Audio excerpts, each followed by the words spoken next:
Have you ever heard this sound within the context of a film score and wanted to be able to get it into your own writing?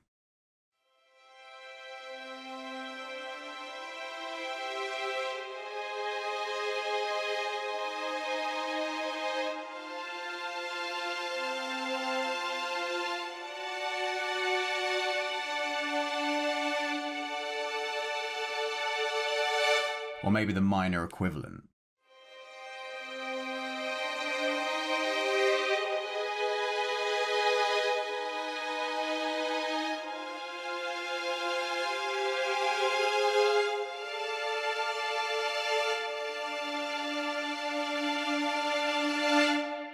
Used across the board, from John Williams to Danny Elfman, John Powell, Alexandre Desplat, Patrick Doyle, so many different film composers. It's really ubiquitous with the writing style. It's chromatic mediant modulation. Let's explore how it works.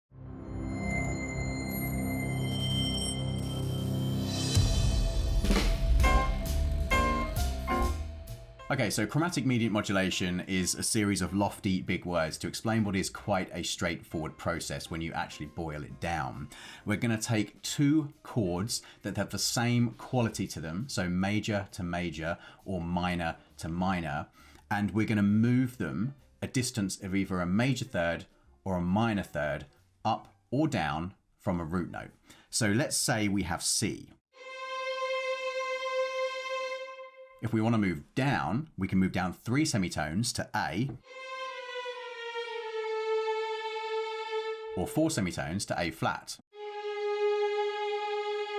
keeping the chord quality the same. So major goes to major. Let's see what that sounds like heading downward. So this is C major to A major.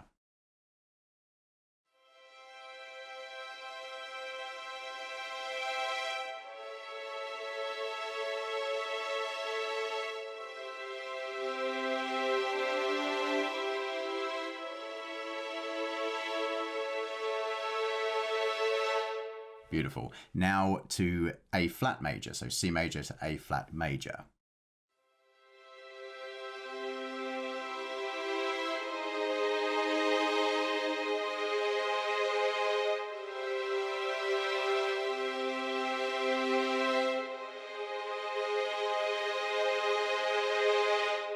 Okay, now let's head up. So either a minor third or a major third up. So C can go to E flat or can go to E natural, both majors. So C major to E flat major.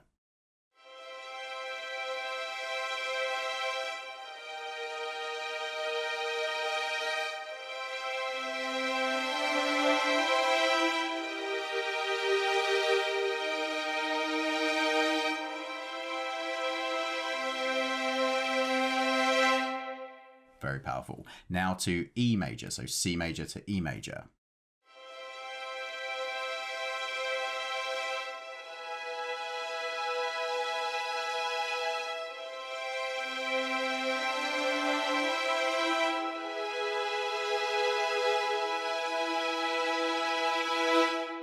Excellent. Okay, so far so good. We've taken a root note, we've moved it a major or minor third up or down and kept the chord quality the same. Let's explore this in minor and then dig down a little bit deeper as to what's actually going on here. So here's the minor equivalents moving down. So C to A, both minor chords.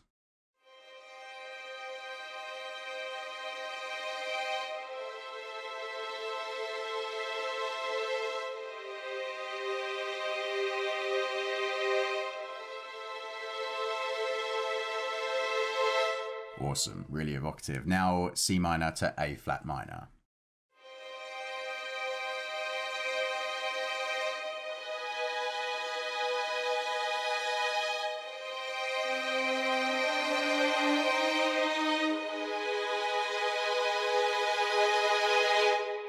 Very cool. Now let's go up to E flat minor. So this is now a minor third up, keeping the same quality of chord, C minor to E flat minor.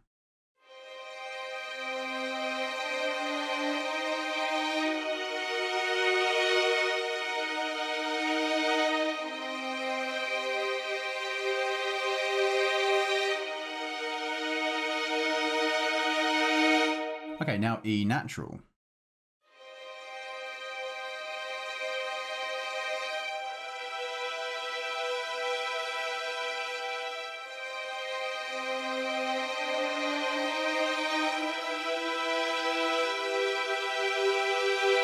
Love that particular one because you get that beautiful chromaticism if you do play what I did there in the kind of bassy section of the voicings. I walked up chromatically D, E flat, E natural, and you get this really beautiful kind of voice leading.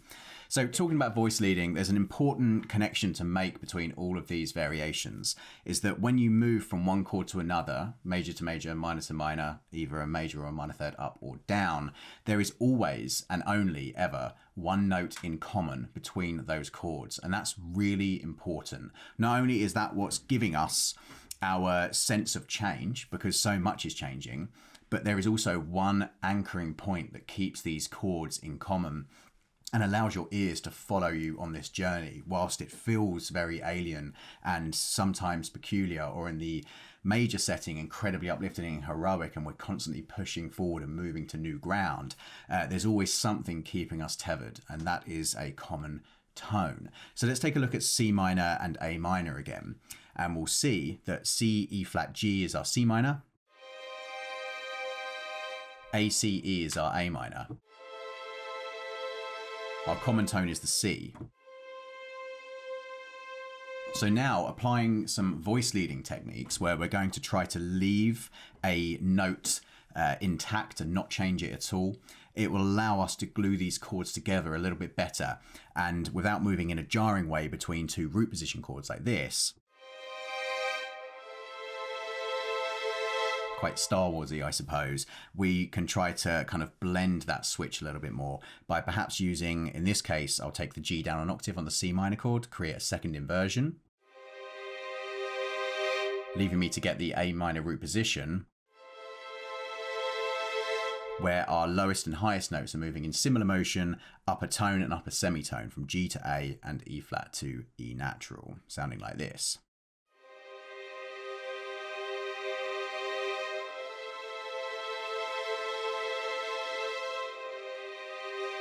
A lot more interconnected, a lot more joined up and together. We can do this for major as well. So if we go C major to A flat major, C is still the common tone here. C, E, G is our C major. And A flat, C, E flat is our A flat major.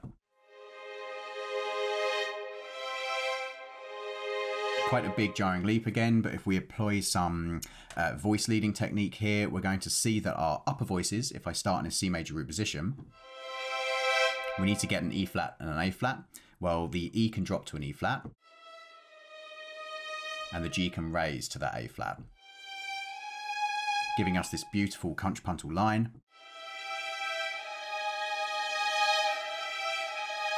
with the C remaining in place. Here's how that sounds.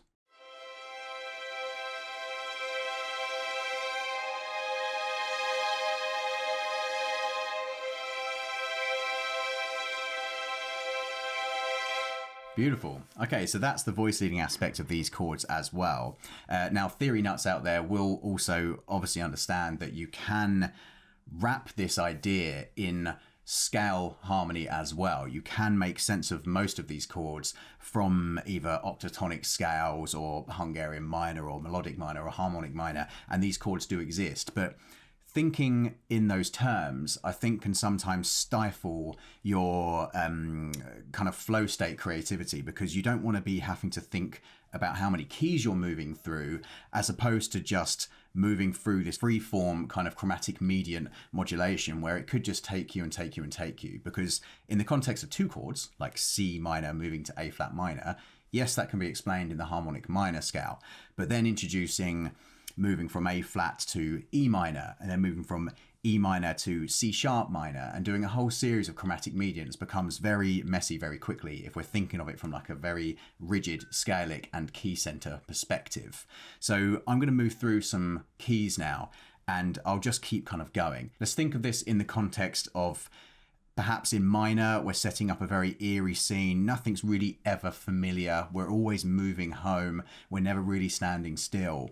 And that should come across in the chords as I move. I'm just going to kind of choose them at random, and always do at least a major or a minor third up or down, and keep the tone quality of minor the same.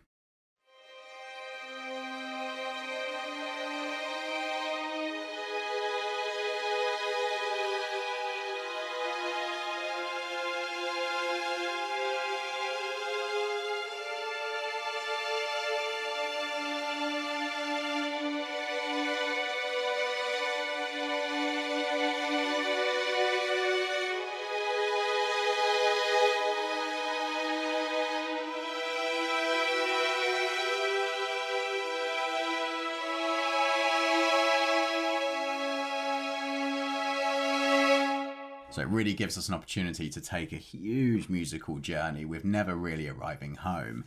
Now, the flip side of that is to use these just sparingly, as opposed to really hamming it up and just going chromatic modulation, chromatic mediant over and over again. We just use them subtly within the context of a diatonic writing. So let's say we're in C minor still for the sake of simplicity, and we're doing a 1-4-5 kind of chord progression. So C minor, F minor, and then maybe a G dominant 7 to create that kind of push and pull back to the home.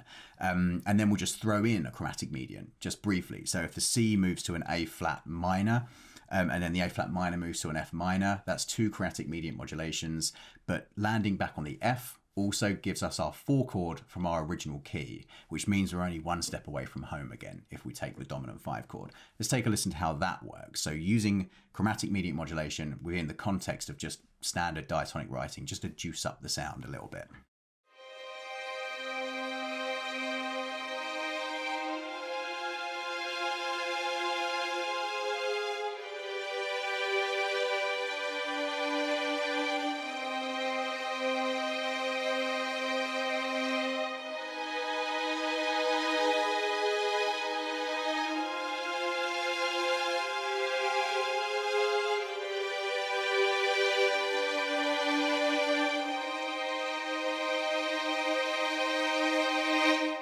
Beautiful. So it sounded like we had a home. It sounded like we were somewhere recognizable, but we just had this brief moment in the middle where we took a detour, we took a left turn, we took the back streets, and then we ended up back home again. We can do this in a major context as well.